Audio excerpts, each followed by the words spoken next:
Hello. Hello. सत साहेब जी, सत साहेब जी, सत साहेब सत साहब जी, सत साहब जी, सत साहब जी, बोली बोली। गुरु जी के चरणों में कोटि कोटि प्रणाम। हाँ, आपका प्रणाम स्वीकार है, आपको भी प्रणाम। बोली बोली। गुरु जी बहुत बहुत आभार आपका, जो आपसे बात करने का आज आपने अवसर दिया। पहले भी हो चुकी थी बात। गुरु जी, मैं पिछले 2 साल से जुड़ा हुआ हूँ और सार शब्द की जो धुन है वो बराबर चल रही है। सारी चीजें बहुत अच्छी चल रही हैं, सब कुछ ठीक है। लेकिन कुछ चीजें हैं जो गुरुजी, प्रश्न तो काफी थे, लेकिन वो सारे वीडियो देख करके, सारे वीडियो मैं लगभग सुन चुका हूँ और डेली सुनता भी हूँ अभी भी, तो लगभग सारे खत्म ही हो गए हैं। प्रश्न तो कोई ऐसा नहीं है,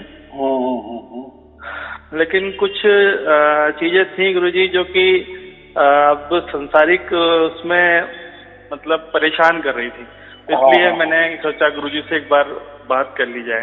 हाँ, बात ऐसी है, सार शब्दी जो भी होता है उनको संसारिक ये जो दुख है ना जी। वो दुख लगते ही नहीं, वो ऐसा समझो उनका स्वागत ही करते हैं, क्योंकि उन्हें मालूम है कि ये पूरा संसार ही दुख का सागर है। जैसे मछली सागर में रहती है, पानी में रहती है, तो उसके अंदर बाहर ऊपर नीचे अगल बगल पानी पानी ही रहता है, वैसा ये दुखालय ही है। तो जैसा मंदिर मंदिर होता है वैसा ये दुख भरा मंदिर है, और इसमें सबका प्रवेश हो चुका है, तो दुख ही नजर आएंगे। लेकिन अभी ऐसा है, ये दुख कोई परमात्मा नहीं दे रहा है, ये जो दुख है हमें हमारे कर्मों का हिसाब है और वो चुकता होता जा रहा है। लेकिन हम इतने उताविल होते ना, या संशय में आते हैं कि इतना बड़ा परमात्मा हमारे अंदर उतर भी गया, उसकी झलकियां मिलने लगी, वो हमारे साथ में भी है, तो उन्हें समझता नहीं है क्या? वो तो सर्वज्ञानी, उसको सब समझता है। लेकिन कैसा है, जैसा देश का कानून चलता है ना, बड़े बड़े अलग अलग डिपार्टमेंट होते हैं, लॉ के डिपार्टमेंट अलग होते हैं, सीबीआई के अलग होते, ईडी के अलग होते, गृह मंत्रालय के अलग होते, सब ऐसा समझो राज्य सरकार के भी अलग होते, तो कोई भी एक दूसरे के इसमें दखल अंदाजी नहीं करता।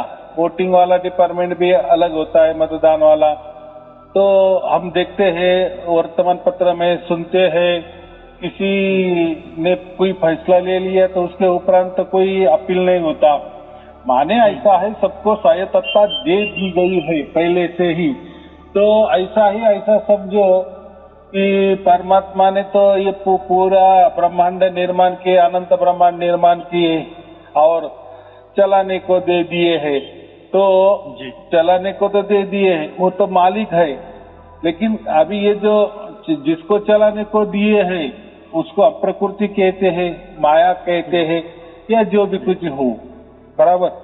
तो ऐसे है बात। तो फिर हम पहले परमात्मा के ही थे या परमात्मा से ही जुड़े हुए थे, तो फिर उससे अलग क्यों हो गए? ये दुख भरी दुनिया में क्यों आ गए? तो अभी ये तो कथा कहानी हो गई ना।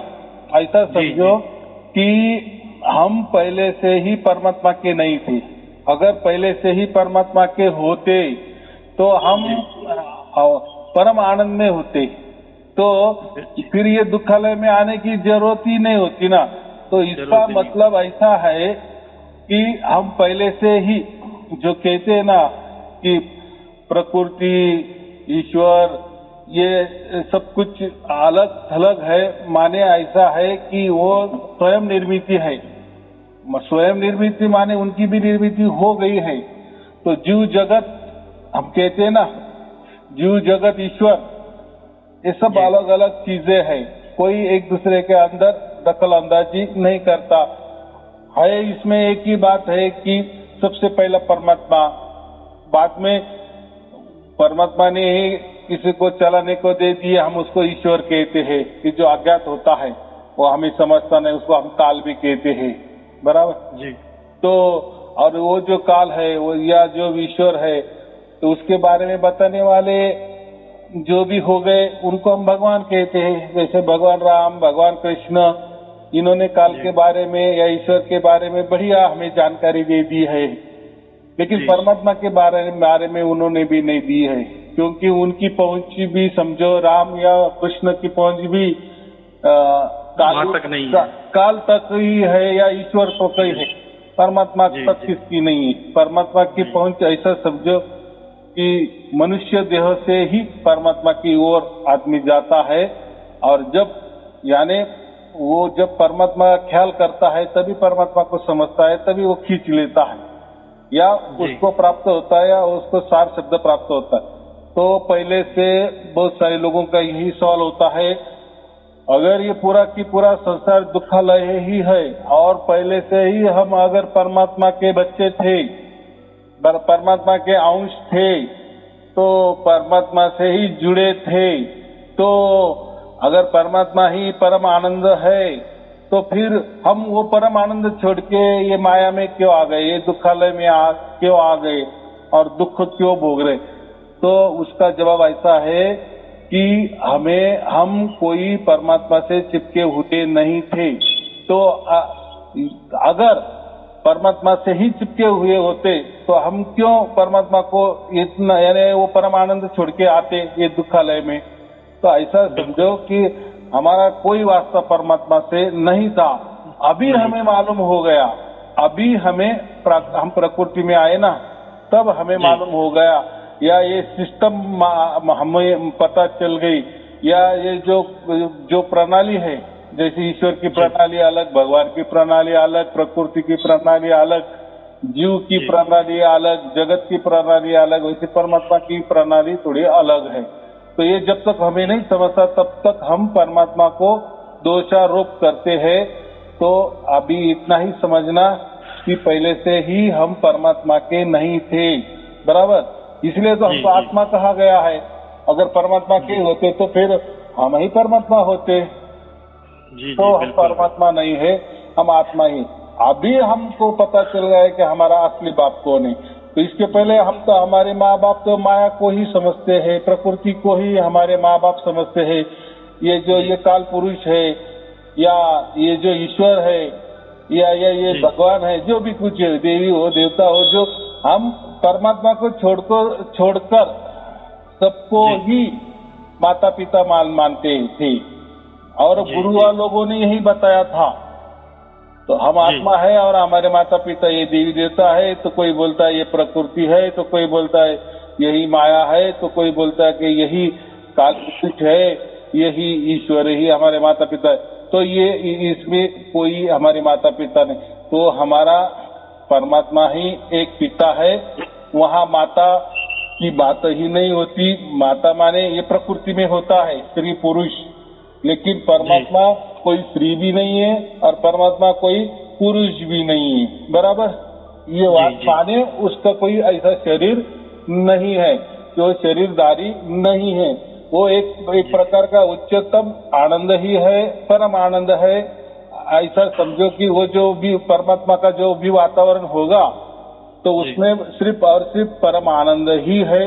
उस परम आनंद को ही हम परमात्मा समझते हैं, उसके ही हम अंश हैं। माने ऐसा है, अगर हम उनका परमात्मा का डीएनए और हमारा आत्मा का डीएनए एक है, तो हम भी आनंद चाहते हैं ना। तो भी हम देखो उस आनंद के ही बच्चे हैं, तो हमें भी आनंद चाहिए। इसीलिए हम संसार में आनंद ढूंढते हैं, हर किसी वस्तु में आनंद ढूंढते हैं, बराबर कि नहीं? हम कोई भी वस्तु लेते हैं तो सुख के लिए लेते हैं ना। सुख समझो, आनंद समझो। सुख का अर्थ क्या होता है? जो शरीर की चाहत होती है, शरीर के लिए जो भी बनता है उसको हम सुख कहते हैं, बराबर। जैसे हमने शादी कर ली तो स्त्री हो गई, स्त्री हमारी हो गई, तो हम शरीर सुख की मांग करते हैं, तो उसको हम सुख कहते हैं। तो किसी स्त्री को हम ये नहीं कहते कि स्त्री आनंद देने वाले होते। तो जो भी शरीर होता है वो सुख के लिए होता है, यानी जो भी कोई वस्तु बनी है वो सुख के लिए है, आनंद के लिए नहीं है। लेकिन हम सुख और आनंद एक ही कर लेते हैं, या गुरुआ लोग वो उसका अलग नहीं बताते। तो हम अगर परम आनंद परमात्मा के बच्चे हैं तो ठीक है, तो परमात्मा परम आनंद है, तो कम से कम हमें आनंद तो मालूम है कि नहीं, थोड़ी झलक तो मालूम है कि नहीं। तो वो इसलिए हम हर वस्तु में यानी संसार में भी आनंद पाने की कोशिश करते हैं, लेकिन संसार तो संसार है, उसमें आनंद की तो बात ही नहीं है। एक तो संसार में सुख होगा या दुख होगा, यानी ज्यादातर ये दोनों ही चलते हैं, और ज्यादातर हमें दुख का ज्यादा तकलीफ होती है। क्यों तकलीफ होती है? क्योंकि हम आनंद वाले हैं ना, हम आनंद के बच्चे हैं ना, परम आनंद परमात्मा के बच्चे हैं ना, तो हम आनंद ही चाहते हैं। अभी सुख नहीं, तो सुख के लिए शरीर होती है, सुख के लिए ये वस्तुएं होती है। तो हमें अभी मालूम हो गया कि हमें कोई शरीर सुख नहीं चाहिए, कोई शरीरों में नहीं जाना है, माने 84 लाख योनि में जो अलग अलग शरीर मिलने वाले हैं, अभी उसमें हमें नहीं जाना है। या जो वस्तु में हम आनंद कर रहे हैं या आनंद ढूंढने की कोशिश कर रहे हैं, तो अभी ये भी पता चला कि ये वस्तुएं खुद ब खुद एक नश्वर है। जैसा शरीर खुद ब खुद नश्वर है, तो वैसे ही जो भी वस्तु है प्रकृति में, वो भी एक खुद ब खुद नश्वर ही है। लेकिन हम आत्मा जो है, तो हमें ये नश्वर नहीं है, हम आत्मा खुद ब खुद अमर है, बराबर। हमारा आत्मा का नाश नहीं होता, बराबर। तो हम परमात्मा के ही बच्चे हैं, तो परमात्मा परम आनंद है, तो हम भी आनंद है, इसलिए हम आनंद की खोज करते हैं और आनंद मिलता नहीं, इसलिए दुखी होते हैं, और वो दोषारोप हम परमात्मा को देते हैं। तो परमात्मा का इसमें कभी लेना देना नहीं होता। नहीं। तो गुरुजी मैं ये कह रहा हूँ कि जैसे कि अभी तक हम लाखों योनियों में जन्म लेते हुए मनुष्य योनियों में आए, अभी कुछ कर्म हमारे ऐसे बने जो हम यहाँ तक आए, ठीक है। अभी हमें मनुष्य योनि मिलने के बाद कुछ भाग्य हमारा ऐसा बना अच्छे कर्मों के माध्यम से कि हमें परमात्मा की प्राप्ति हुई, सार शब्द की प्राप्ति हुई, ठीक है। तो मैंने आप वीडियो में ही सुना है कि जिस दिन से हमें सार शब्द की प्राप्ति हुई है, उस दिन तक के हमारे कर्मों का जो है, वो पिछले जो कर्म है वो खत्म हो चुके हैं, और अब जो है हमारा जो ये जन्म, जो अभी जीवन जो बचा है, बस यही रहने वाला है, बराबर, ठीक है। तो गुरुजी मेरे एक बात ये थोड़ी सी समझ में नहीं आई, अभी तक किसी वीडियो में भी नहीं आई है कि भाई हमारे जिस दिन से हमें सार शब्द मिला है, हमारे जो पिछले कर्म हैं वो सब लगभग खत्म हो चुके हैं परमात्मा की कृपा से, ठीक है। तो अभी जो हमारा बाकी बचा हुआ जो जीवन है, जैसे कि मानो किसी के 50 साल बाकी हैं, किसी के 40 साल बाकी हैं, तो उस जीवन काल में जो भी समस्याएं हैं, क्योंकि रहना तो उससे प्रकृति में ही है ना, तो जो उसमें प्रकृति में उसको जो भी समस्या आने वाली हैं, या जो भी सांसारिक ही कह लो, क्योंकि रहना तो संसार में ही है जब तक वो यहाँ से मुक्त नहीं होगा, जब तक तो हाँ, तो उनसे मतलब कह सकते हैं कि उनसे निपटने के लिए, क्योंकि अब और प्रकृति वाली चीजों से तो हम अलग हो चुके, ना ही हमें उन पे विश्वास है, ना ही हम उन्हें मानते हैं, हमें केवल एक परमात्मा पे विश्वास है और उन्हें ही मानते हैं, और उसी का हम हर वक्त अनुभव कर रहे हैं। तो गुरुजी अब हम जो भी है हमारा तो बस एक ले दे के एक परमात्मा ही है, तो हम उसी से ही प्रार्थना करते हैं, क्योंकि उसी को सब कुछ समर्पण कर चुके हैं अपना, है ना, अपना मन बुद्धि विवेक सब कुछ उसी को दे चुके हैं कि भाई जो भी हमारे साथ हो रहा है, अच्छा बुरा, वो सब आप ही की नजर निगरानी में है और आप ही इसको संभालने वाले हो। तो मतलब मैं ये देख रहा हूँ, मतलब कुछ मैं अपना अनुभव मतलब बेकार ही है, लेकिन कुछ चीजें अच्छी भी हुई हैं, मैंने कुछ अपने अंदर जो परिवर्तन महसूस किया है, काफी चीजें बदल गई हैं पहले से, और कुछ चीजें अपने आप अंदर से ऐसी हुई हैं जो कि सोच बदल गई, चीजें बदल गई, देखने को नजरिया बदल गया। लेकिन जो संसारिक जो कुछ चीजें ऐसी हैं गुरुजी, जो कि मतलब पहले भी कई बार कोशिश की, वो किसी से नहीं हो पाई, तो वो अभी भी मतलब वो चीजें ऐसी होती जा रही हैं, मतलब और ज्यादा उनको कम होने के बजाय वो बढ़ती जा रही है। तो मतलब थोड़ा सा ऐसा लगता है कि भाई अब जब हमारे कर्मों का जब वो पूरा हो चुका है, तो फिर ये चीजों का भी हल्का होना या उन चीजों का समाधान होना, ये कुछ ऐसा होना चाहिए। और गुरुजी मैं तो एक ये बात आपसे कहना चाहता हूँ, एक हालांकि मैं इस लायक नहीं हूँ, लेकिन कि जब परमात्मा ने हमारे अभी तक के पिछले जन्मों के सारे कर्म खत्म कर दिए और हमें इस लायक समझा कि उसने हमें अपनी गोद में बिठा लिया, ठीक है, हमारा हाथ पकड़ लिया। तो अब जो बाकी बचा हुआ जितना भी समय है इस प्रकृति का, उस प्रकृति में कम से कम ऐसा समय तो निकले कि हमें किसी से कोई भी मतलब ऐसा नहीं, हमें कि इतना आनंद हो कि भाई हम कोई बहुत बड़ी हस्ती बन जाए या हमें धन की प्राप्ति हो या कुछ सब कुछ मिल जाए, ऐसा नहीं। मतलब इतना हो कि हमारा जो बाकी बचा हुआ जीवन है वो अपना आराम से निकल जाए सुख शांति से परमात्मा की दया दृष्टि में। तो आपका सवाल मुझे समझ में आ गया। आपका यही कहना है कि अगर हमें सार शब्द प्राप्त हो गया तो पूरे की पूरे, मैं तो यही कहता हूँ ना कि पूरे की पूरे हमारे पाप पुण्य पूरी तरह से नष्ट हो जाते। अगर नष्ट हो ही गए हैं तो अभी जो हमारा वर्तमान जीवन चल रहा है तो उसमें फिर दुख के क्यों आ रहे, फिर किसके वास्ते, किस कारण के वास्ते या किस कारण या किस कर्म के कारण हमें दुख आ रहे हैं। आपने तो कहा कि साधुत्व प्राप्त होने के बाद तो सब खत्म होता है। तो पिछला, मैंने क्या कहा, पिछला जन्म से जितने भी हमारे पहले जन्म हो गए उसमें जो भी कुछ हुआ होगा वो हमें हमारा माफ हो जाता है, फिर पाप हो या पुण्य हो। तो पाप तो पूरी तरह से ही जाता है, तो साथ साथ जो भी पुण्य होगा वो भी पूरी तरह से जाता है।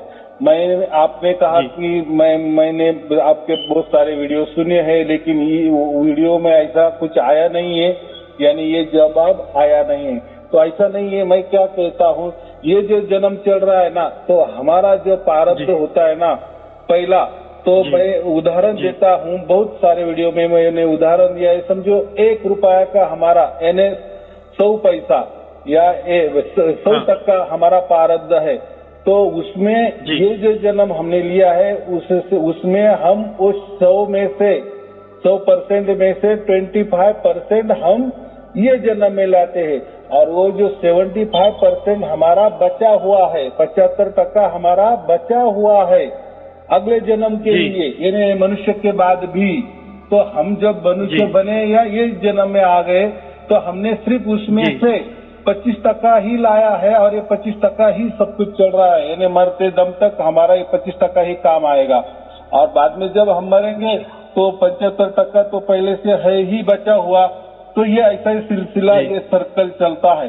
तो अभी जो कहा गया है कि सार शब्द जो भी मिलता है, कबीर बीजक में वैसा ही लिखा गया है कि जो भी सार शब्द हमें मिल जाता है उसको हम राम नाम कहते हैं। वो मिलने के बाद हमारे सारे पाप कर्म जो होते हैं पूरे तरह नष्ट होते हैं। अभी पाप गए तो पुण्य भी गए, उसमें पाप लिखा है लेकिन मैं वो भी पुण्य भी जोड़ देता हूँ, क्योंकि जो हमारे अगले जो भी जन्म होने वाले होते हैं ना वो पाप पुण्य के आधारित ही होते हैं। तो वहाँ पाप खत्म हो गए तो पुण्य भी खत्म हो। तो अभी ये जो 25% है ना, इसमें ही गड़बड़ है, इसमें ही गड़बड़ है, माने इसमें ही हमें संशय आ रहा है कि ये क्या है। तो आपका तो जीवन चलने वाला है, तो अभी ये जो 25% हमारा प्रारब्ध चलने वाला है ना, तो उसी में से ये सुख दुख हमें आने वाले हैं।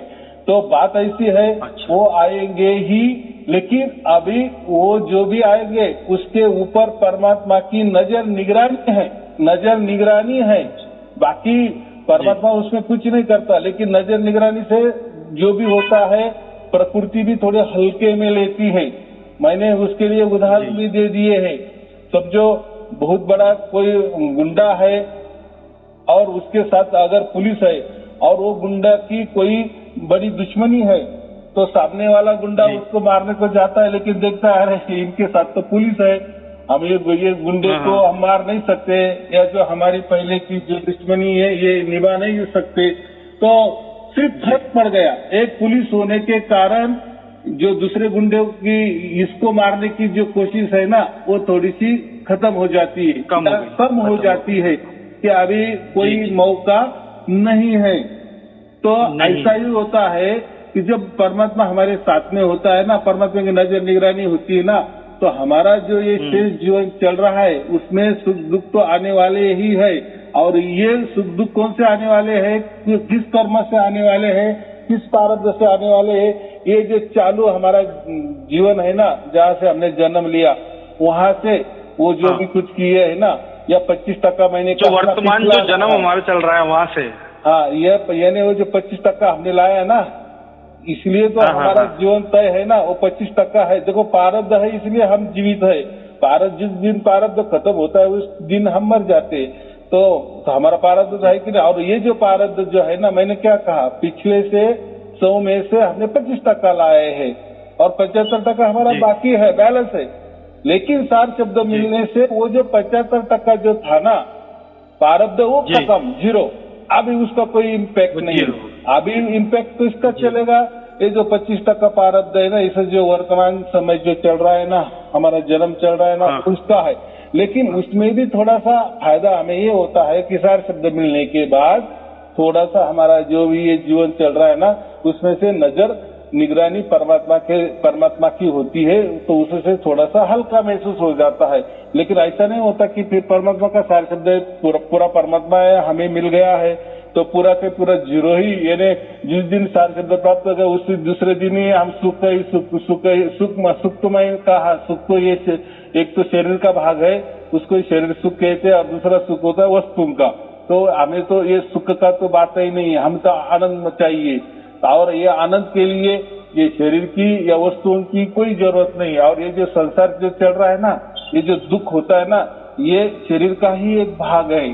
शरीर हमें नहीं मिलने से ही दुख होते हैं, शरीर उपभोग नहीं मिलने से ही हमें ये शरीर की जो भी शरीर को जो भी चाहिए, फिर शरीर में काम है, क्रोध है, लोभ है, मद है, मत्सर है, अहंकार है, जो भी ये उसकी चाहत होती है, वो नहीं मिलने से हम दुखी होते हैं। बाकी दुख का कोई कारण नहीं होता है। और ये तो प्रणाली है, तो उससे हमें दुख होने वाली है। लेकिन अभी परमात्मा की नजर निगरानी में जो भी है, इसलिए ऐसा समझो कि प्रकृति भी हमें थोड़ा सा सहूलियत देती है, थोड़ा हल्का हो जाता है। तो ऐसा नहीं कि सार शब्द मिल गया और पूरे के पूरे दुखी हो गए और हम अभी मर ही जाए, इतना भी बड़ा दुख नहीं होता, क्योंकि वो दुख अभी परमात्मा थोड़ा हल्का कर देता है, लेकिन पूरी तरह से जीरो नहीं करता है। तो जीरो क्या कर दी, पहले वाला जो बचा हुआ 75% जो है कि अगले जन्म के लिए वो उसमें से फिर जैसे ये जन्म में 25% लाए तो फिर अगला जन्म में जो भी कुछ मिलेगा तो वो 75 में से कितना जाएगा, तो हिसाब अलग होता है। लेकिन अभी वो हिसाब करने की बात ही नहीं है, वो अभी पूरा हिसाब किताब खत्म हो गया, जीरो हो गया। रही ये जन्म की बात, ये जो 25% के ही सब कुछ अभी बात चल रही है, बराबर। बोलो।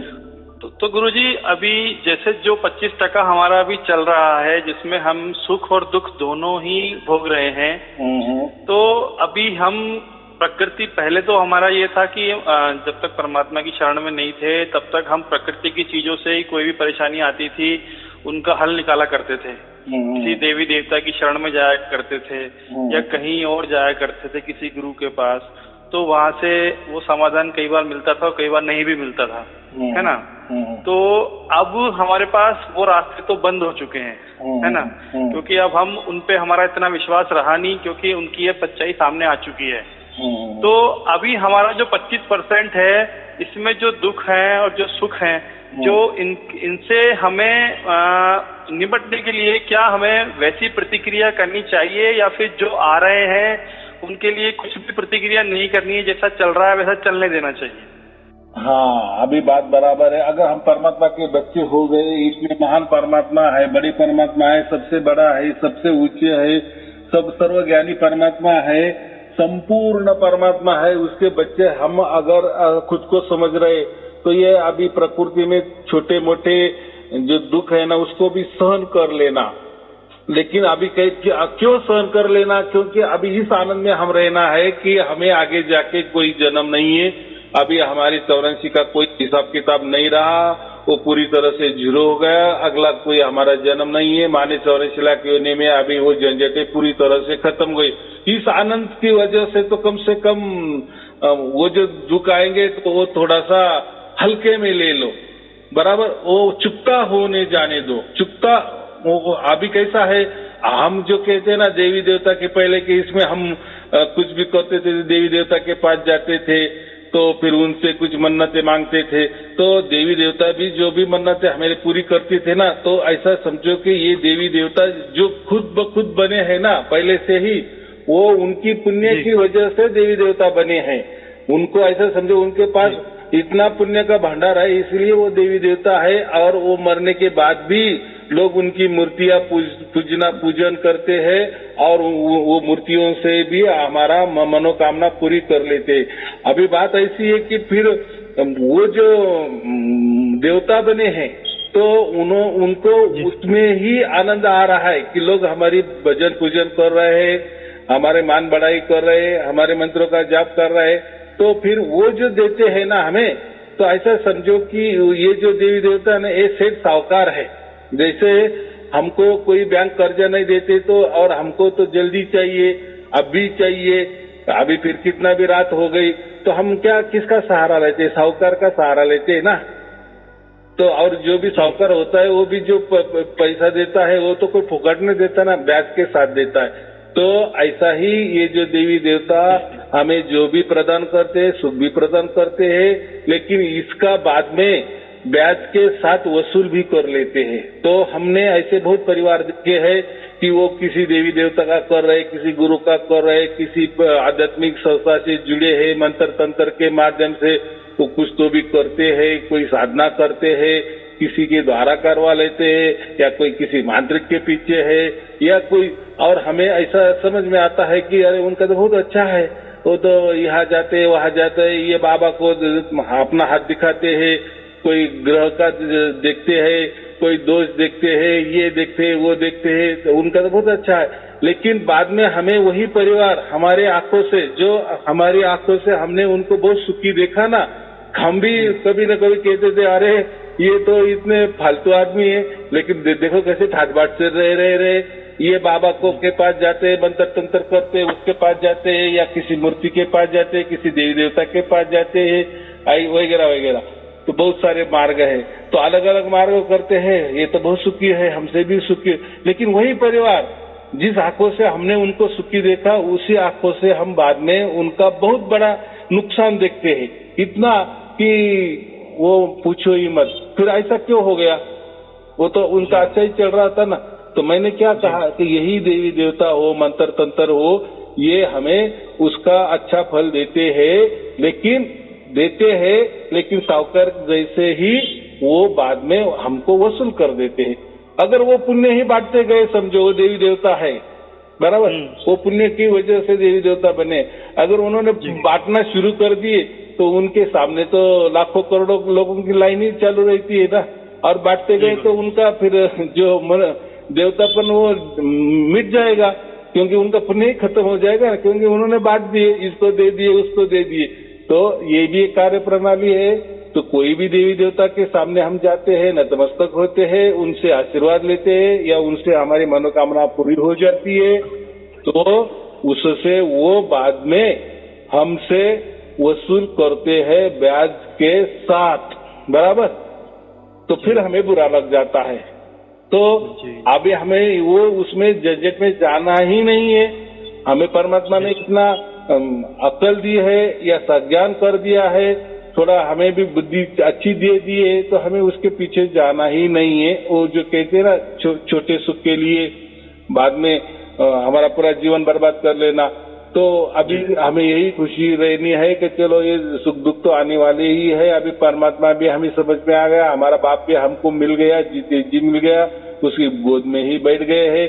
लेकिन अभी ये जो इस जन्म का जो भी कुछ हिसाब किताब है, अभी वो चुकता होने दो, लेकिन इस खुशी से होने दो कि अरे अभी चलो क्या क्या दुख देना है दे दो, हम तो अभी आपके झांसे में अभी वापिस आने वाले नहीं है, बराबर। हमें हमारी जगह मिल गई है, हमें हमारा बाप मिल गया, बस इस खुशी में वो दुख भी फिर हल्के हो जाते। ये विचार भी हमें अच्छा बनाता है, ये मुझे कहना है।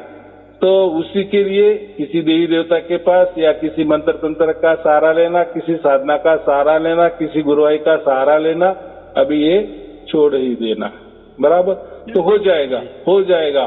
तो ऐसा है, थोड़ा विचार भी मिल गया, थोड़ा मार्गदर्शन भी मिल गया, तो हमें समझ में भी आता है और थोड़ा हम सहन भी कर लेते हैं, बराबर। जैसे कोई बीमारी हो गई, हमारा पाँव टूट गया, तो पाँव जो हम डॉक्टर के पास जाते हैं तो उसको तो वो पाँव को तो हाथ लगाएगा ना, वो हड्डी जोड़नी है तो कितना दर्द होता है। अगर हमने कह दी है कि डॉक्टर साहब हो तो हड्डी हमारी वो बराबर जुड़वा दो, लेकिन आप हाथ भी मत लगाओ, क्योंकि आप जैसे हाथ लगाते हो तो बहुत बड़ा दर्द होता है। तो डॉक्टर बोलता है कि नहीं, थोड़ा दर्द सहन करो, अगर आपने अभी थोड़ा सहन कर लिए तो आप हमेशा के लिए चंगे हो जाएंगे। तो ऐसा ही समझना कि चलो थोड़ा आया दुख दर्द आ रहा है तो हमारे ही भले के लिए हो रहा है, ऐसा समझ के चलो, उसका स्वागत करो, बड़े दिल से स्वागत करो, बराबर। या अभी इसके मरने के बाद हमें कोई ये प्रकृति का सहारा भी नहीं मिलने वाला, या प्रकृति में हम आने वाले ही नहीं, या किसी देवी देवता के झांसे में आने वाले नहीं, किसी मंत्र तंत्र के झांसे में आने वाले नहीं, किसी गुरुआ के झांसे में आने वाले नहीं, या किसी ईश्वर को भी हम उनके भी अंडर में रहने वाले नहीं, या काल के अंडर में भी रहने वाले नहीं। हम सबसे अलग थलग होकर अलग थलग जगह जाने वाले, उसको ही सतलोक कहते हैं या उसको ही परम धाम कहते हैं, और वहां हम जाने वाले हैं और परम आनंद के साथ हमारा आनंद काल के लिए जुड़ा होने वाला है, बराबर। तो अभी क्या आपको समझ में आया, क्या नहीं? जो है मैंने ये सभी बातें कबीर बीजक में लिखी है, अगर आपने ध्यान से पढ़ा तो आपको ये भी समझ में आ जाएगा, बराबर जी।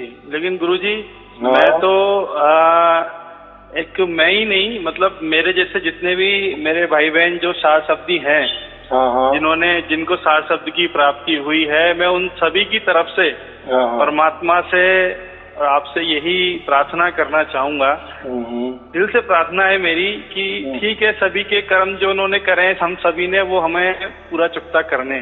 तो गुरुजी हम सभी लोगों का जिनको शब्द की प्राप्ति हुई है, उन सभी लोगों का ये आखिरी जन्म है, बराबर। इस 84 लाख की जो चक्रव्यूह था उसका ये आखिरी जन्म है हम सभी का, बराबर। तो गुरुजी हमने इन 84 लाख में सुख और दुखी तो भोगे, और किया क्या है? सुख दुख भोग भोग कर ही हम आगे बढ़ते गए और आज यहाँ तक पहुंचे हैं कि ये आखिरी जन्म में हम चल रहे हैं, आखिरी स्टेज में हम चल रहे हैं। तो गुरुजी बस परमात्मा से यही प्रार्थना है, आपसे भी यही प्रार्थना है कि जो बचे हुए जो दुख है, अब ये तो तिनके मात्र है जो 84 लाख में हम भोग चुके हैं उसके सामने, है ना, ये तो उसके सामने एक तिनके मात्र है। जितनी भी उम्र, अब तो सालों में उम्र बची है, किसी की 10 साल, किसी की 20, किसी कितनी। तो गुरुजी ये इतनी आसानी से सहजता से पार हो जाए, ताकि हमें भी, क्योंकि मैं तो ये मानता हूँ गुरुजी कि मेरा तो ये आखिरी जन्म है। मैं कहता भी हूँ घर में सबसे कि भाई ये आखिरी है। अब जो कहते हैं ना कि जो जीना है जो जी लो जैसे, क्योंकि अब दोबारा इस संसार में नहीं आना है।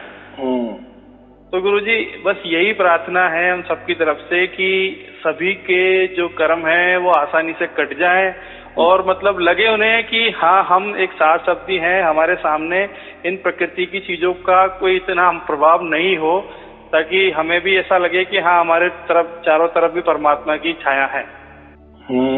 तो इसीलिए कबीर बीजक में यही कहा है कि हमारा हर जो भी कार्य है, अच्छा हो बुरा हो, पूरी की पूरी तरह जितना भी हमारी जिंदगानी है, प्रारब्ध की वजह जितना भी हमारी उम्र होगी, उस वक्त तक जो भी हमारे मन में विचार आए, अच्छे हो बुरे हो, जैसे हो वैसे हो, अच्छे हो बुरे हो, जैसे कि वैसे परमात्मा को समर्पित करते जाना। यानी देखो परमात्मा की नजर निगरानी में है, लेकिन हम अभी उसके बच्चे बन गए ना, तो हम थोड़ा सा प्रामाणिक बने, परमात्मा को भी दिखाओ, या हमारे बाप को भी दिखाओ, देखो कि आपका बच्चा कैसा अभी बन गया है। तो कोई छुपाना नहीं है। अगर देखो छुपाया है तो परमात्मा के तो इसमें तो नहीं छुप सकता ना, बराबर की नहीं, क्योंकि परमात्मा तो अंदर बाहर है, सब जगह है, तो उसको तो सब समझता है, तो वो हमारे मस्तिष्क में नहीं क्या।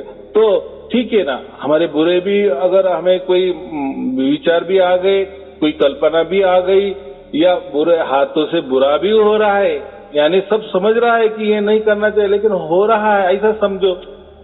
उतनी ताकत भी नहीं है लेकिन हो रहा है बुरा, लेकिन ऐसा भी नहीं है बुरा भी हो रहा है, तो वो भी परमात्मा को समर्पित करते जाओ कि देख परमात्मा ऐसा हो रहा है और ये अभी तुझे सौंप दिया है।